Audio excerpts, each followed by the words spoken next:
A quiet evening transformed into a global spectacle, forever altering a prince's carefully constructed narrative. It began not with a grand pronouncement, but with a few well-aimed words tossed across a glowing studio floor in London. The late-night air crackled as Graham Norton unleashed a monologue whose sharpness belied its polite veneer, setting the stage for an unprecedented royal crisis.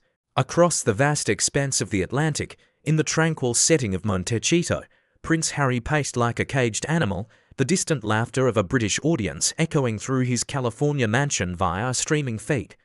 What might have been intended as harmless satire instead landed as an existential blow to the prince, who once proudly styled himself as both rebel and reformer.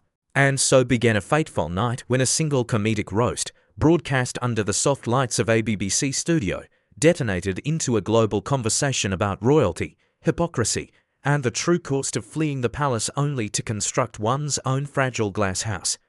The reverberations were immediate, shaking the very foundations of his public image. In the tumultuous days that followed, the story refused to recede into the background, instead gaining relentless momentum.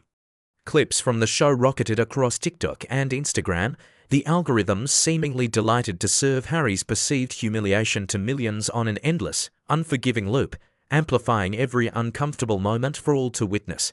The most incisive moment, Graham Norton's casual jab, "Harry's done more interviews in 5 years than the Queen did in 70, elicited a roar from the studio audience. But this was more than mere laughter. It was a potent mix of recognition and profound relief, as if a collective unspoken truth had finally been courageously articulated. Here, at last, was someone daring to articulate what countless others felt but few dared to voice, that Harry's transformation from soldier prince to streaming sensation had unfortunately curdled into something deeply unseemly. The nickname Norton coined, the Duke of Netflix, cut the deepest of all, naming an unspoken truth about his craving for attention. Back in Montecito, witnesses painted a vivid picture of a scene bordering on near-comic fury. Doors slammed with resounding force, staff scattered in frantic disarray, and Harry's face flushed crimson as he railed against what he perceived as a profound betrayal from a media figure he had once regarded as benign, even a trusted friend.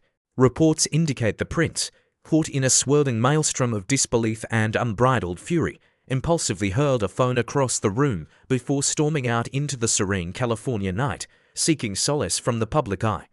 Yet, the true tragedy wasn't the intensity of Harry's anger, but its haunting impotence in the face of viral mockery.